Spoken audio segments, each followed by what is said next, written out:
नमस्कार मित्रों, हमारे हिंदी साहित्य चैनल में आप सभी का स्वागत है। आज हम नाटक अंधेर नगरी का चौथा, पांचवा और छठा अंक पढ़ेंगे। कल हमने इसका पहला, दूसरा और तीसरा अंक पढ़ चुके हैं। चौथा अंक राजसभा का है। राजा, मंत्री और नौकर लोग यथास्थान स्थित हैं। एक सेवक चिल्लाकर, पान खाइए महाराज। राजा पीनक से चैक घबरा कर उठता है। क्या सूर्पनखा आई है? ए महाराज। भागता है। मंत्री राजा का हाथ पकड़कर, नहीं नहीं, यह कहता है कि पान खाइए महाराज। राजा, दुष्ट लुच्चा पाजी, नाहक हमको डरा दिया। मंत्री, इसको 100 कोड़े लगाए। मंत्री, महाराज इसका क्या दोष है? ना तमोली पान लगा कर देता, ना यह पुकारता। राजा, अच्छा, तमोली को 200 कोड़े लगाए। मंत्री, पर महाराज आप पान खाइए सुनकर थोड़े ही डरे हैं, आप तो सूर्पनखा के नाम से डरे हैं, सूर्पनखा को सजा हो।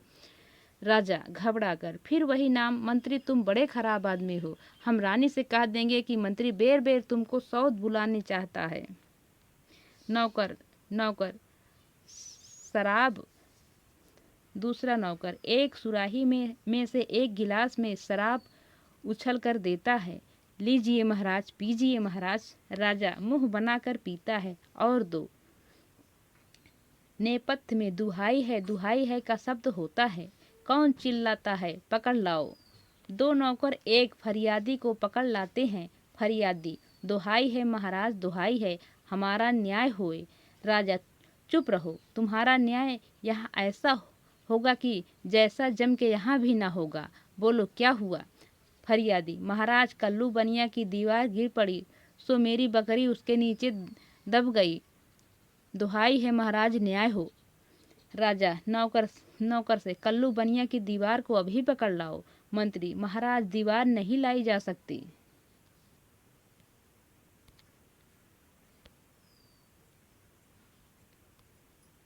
राजा, अच्छा, उसका भाई, लड़का, दोस्त, आसना जो हो उसको पकड़ लाओ। मंत्री, महाराज दीवार ईंट चूने की होती है, उसको भाई बेटा नहीं होता।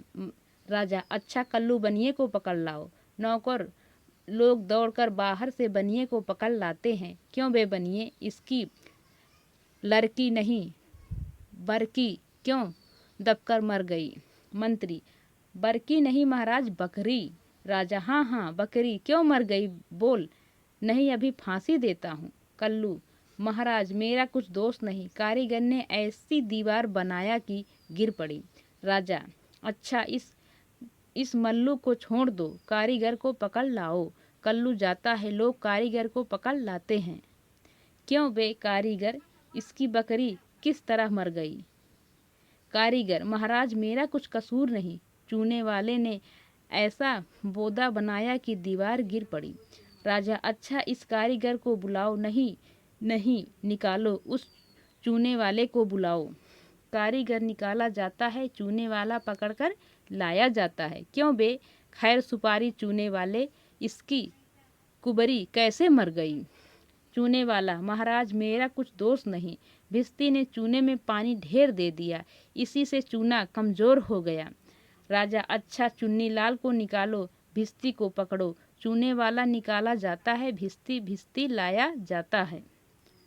क्यों बे भिस्ती, गंगा जमुना की किश्ती, इतना पानी क्यों दिया कि इसकी बकरी गिर पड़ी और दीवार दब गई?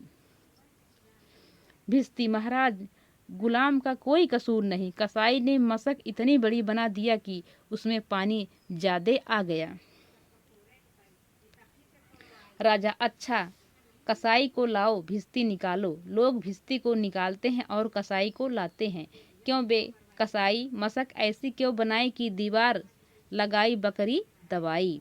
कसाई, महाराज गड़ेरिये ने टके पर ऐसी बड़ी भेड़ मेरे हाथ बेची कि उसकी मशक बड़ी बन गई। राजा, अच्छा, कसाई को निकालो, गड़रिये को लाओ। कसाई निकाला जाता है, गड़रिया लाया जाता है। क्यों बे ऊख पौड़े के गड़रिया, ऐसी बड़ी भेड़ क्यों बेचा कि बकरी मर गई?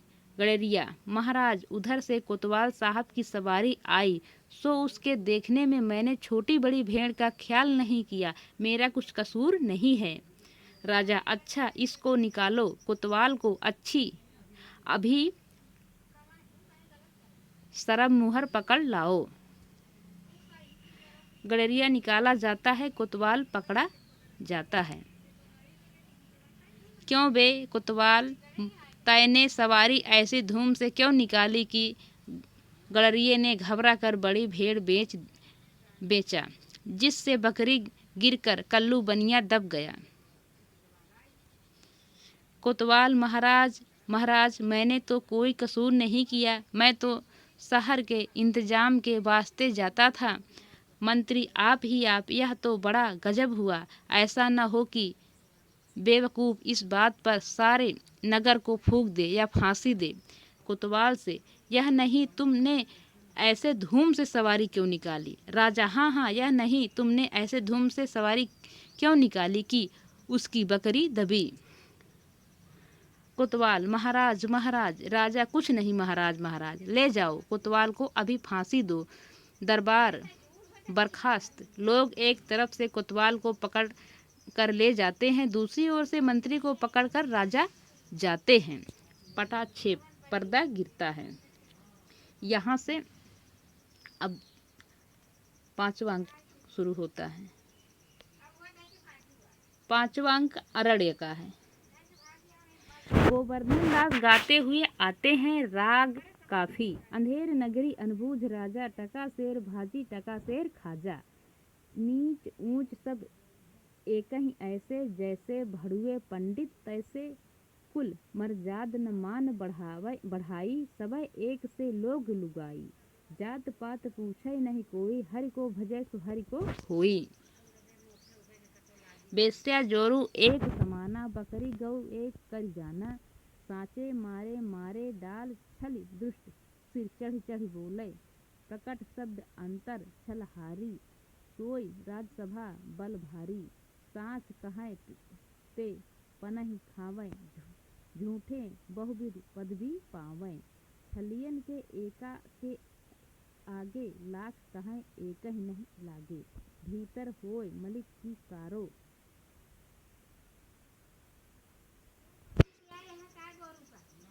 चाहिए बाहर रंग चटकारो। भीतर होय मलिन की कारो, चाहिए बाहर रंग चटकारो।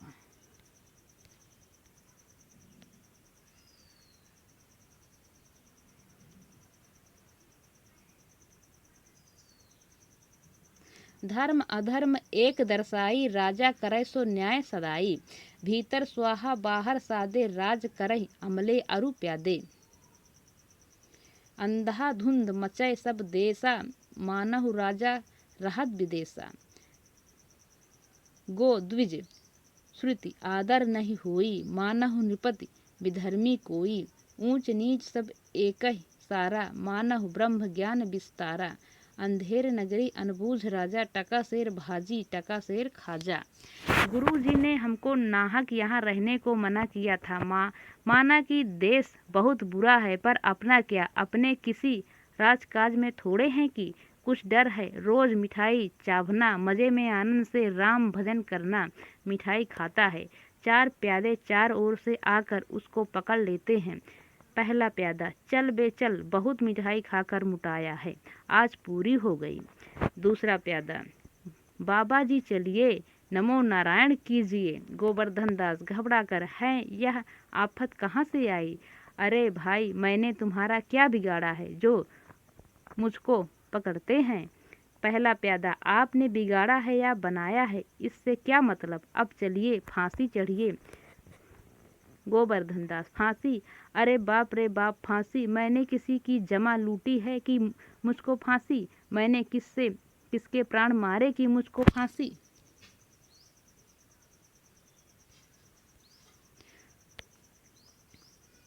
दूसरा प्यादा, आप बड़े मोटे हैं, इस वास्ते फांसी होती है।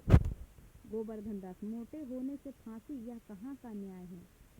अरे हंसी फकीरों से नहीं करनी होती। पहला प्यादा, जब सूली चढ़ लीजिएगा तब मालूम होगा कि हंसी है कि सच। सीधी राह से चलते हैं कि घसीट कर ले चलें। गोवर्धन दास, अरे बाबा, क्यों बेकसूर का प्राण मारते हो? भगवान के यहाँ क्या जवाब दोगे? पहला प्यादा, भगवान को जवाब राजा देगा, हमको क्या मतलब, हम हम तो हुक्मी बंदे हैं। गोवर्धन दास तब भी बाबा बात क्या है कि हम फकीर आदमी को नाहक फांसी देते हैं। पहला प्यादा बात है कि कल कोतवाल को फांसी का हुक्म हुआ था। जब कोतवाल फांसी देने को उसको ले गए तो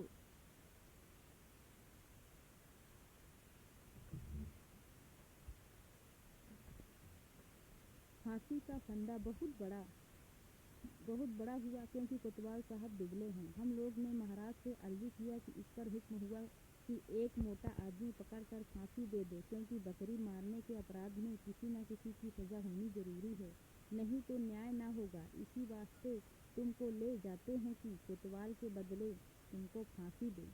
गोवर्धन दास तो क्या और कोई मोटा आदमी इस नगर भर में नहीं मिलता जो मुझ अनाथ फकीर को फांसी देते हैं? पहला प्यादा इसमें दो बात है। एक तो नगर भर में राजा के न्याय के डर से कोई मिटाता ही नहीं। दूसरे और किसी को पकड़े तो वह न जाने क्या बात बनावे कि हम ही लोग के सिर कहीं ना घर आए, और फिर इस राज में साधु महात्मा इन्हीं लोगों की तो दुर्दशा है। इससे तुम्ही को फांसी देंगे। गोवर्धन दास दुहाई परमेश्वर की, अरे मैं नाहक मारा जाता हूँ। अरे यहाँ बड़ा ही अंधेर है। अरे गुरुजी महाराज का कहा मैंने ना माना, उसका फल मुझको भोगना पड़ा। गुरुजी कहाँ हैं? आओ मेरे प्राण बचाओ। अरे मैं बेअपराध मारा जाता हूँ। गुरुजी गुरुजी गोवर्धन दास चिल्लाता है। प्यादे लोग उसको पकड़ कर ले जाते हैं। पर्दा गिरता है। फिर यहाँ से 5वां अंक समाप्त होता है। अब यहाँ से 6ठा अंक शुरू होता है। 6ठा अंक शमशान का है। गोवर्धन दास को पकड़े हुए 4 सिपाही का प्रवेश। गोवर्धन दास हाय बाप रे, मुझे बेकसूर ही फांसी देते हैं। अरे भाइयों कुछ तो धर्म विचारो। अरे मुझ गरीब को फांसी, तुम लोगों को क्या लाभ होगा? अरे मुझे छोड़ दो। हाय हाय रोता है और छुड़ाने का यत्न करता है। पहला सिपाही अबे चुप रह, राजा का हुक्म भला नहीं टल सकता, यह तेरा आखिरी दम है। राम का नाम ले बेवकूफ, क्यों शोर करता है, चुप रह। गोवर्धन दास हाय मैंने गुरुजी का कहना न माना, उसी का यह फल है। गुरुजी ने कहा था कि ऐसे नगर में न रहना चाहिए, यह मैंने न सुना। अरे इस नगर का नाम ही अंधेर नगरी है और राजा का नाम चौपट है, तब बचने की कौन आशा है? अरे इस नगर में ऐसा कोई धर्मात्मा नहीं है जो फकीर को बचावे। गुरुजी कहाँ हैं? बचाओ गुरुजी। गुरुजी रोता है। सिपाही लोग उसे घसीटते हुए ले चलते हैं। गुरुजी और नारायण दास आरोह, यानी गुरुजी और नारायण दास आते हैं उसी समय। गुरु अरे बच्चा गोवर्धन दास, तेरी यह क्या दशा है? गोवर्धन दास गुरु को हाथ जोड़कर, गुरुजी दीवार के नीचे बकरी दब गई, सो इसके लिए मुझे फांसी देते हैं। गुरुजी बचाओ। गुरु अरे बच्चा, मैंने तो पहले ही कहा था कि ऐसे नगर में रहना ठीक नहीं, तैने मेरा कहना नहीं सुना। गोवर्धन दास मैंने आपका कहा नहीं माना, उसी का यह फल मिला। आपके सिवा अब ऐसा कोई नहीं है जो रक्षा करे। मैं आप ही का हूँ, आपके सिवा और कोई नहीं। पैर पकड़कर रोता है। महंत कोई चिंता नहीं, नारायण सब समर्थ है। मैं भाव चढ़ाकर सिपाहियों से, सुनो मुझको अपने शिष्य को अंतिम उपदेश देने दो। तुम लोग तनिक किनारे हो जाओ। देखो मेरा कहना ना मानोगे तो तुम्हारा भला ना होगा। सिपाही नहीं महाराज, हम लोग हट जाते हैं, आप बेशक उपदेश कीजिए। सिपाही हट जाते हैं। गुरुजी चेले के कान में कुछ समझाते हैं। गोवर्धन दास प्रकट। अब तो गुरुजी हम अभी फांसी चढ़ेंगे। महंत नहीं बच्चा, मुझको चढ़ने दे। गोवर्धन दास नहीं गुरुजी, हम फांसी पड़ेंगे। महंत नहीं बच्चा, हम इतना समझाया नहीं मानता, हम बूढ़े भय, हमको जाने दो। गोवर्धन दास स्वर्ग जाने में बूढ़ा जवान क्या, आप तो सिद्ध हो, आपको गति अवगत से क्या मैं फांसी चढ़ूंगा। इसी प्रकार दोनों हुज्जत करते हैं। सिपाही लोग परस्पर चकित होते हैं। एक सिपाही भाई यह क्या माजरा है, कुछ समझ में नहीं पड़ता। दूसरा सिपाही, हम भी नहीं समझ सकते हैं कि यह कैसा गबड़ा है। राजा, मंत्री कोतवाल आते हैं। राजा, यह क्या गोलमाल है। पहला सिपाही, महाराज, चेला कहता है मैं फांसी चढ़ूंगा, गुरुजी कहते हैं मैं पढ़ूंगा। कुछ मालूम नहीं पड़ता कि क्या बात है। राजा गुरु से, बाबा जी बोलो, काहे को आप फांसी चढ़ते हैं। महंत, राजा, इस समय ऐसा साइत है कि जो मरेगा सीधा वैकुंठ जाएगा। मंत्री, तब तो हम ही फांसी चढ़ेंगे। गोवर्धन दास, हमको हो हुकुम है, हमको तो हुकुम है। कोतवाल, हम लटकेंगे, हमारे सबस तो दीवाल गिरी। राजा, चुप रहो सब लोग, राजा के आछत और कौन वैकुंठ जा सकता है। हमको फांसी चढ़ाओ जल्दी जल्दी। महंत, जहाँ न धर्म न बुद्धि नहीं, नीत न सुजन समाज, ते ऐसे ही आपू ही नशे जैसे चौपट राज। राजा को लोग सिक्की पर खड़ा करते हैं और राजा फांसी चढ़ जाता है। इस तरह यह नाटक समाप्त होता है। कल हम आपको किसी दूसरे नाटक को पढ़ाएंगे।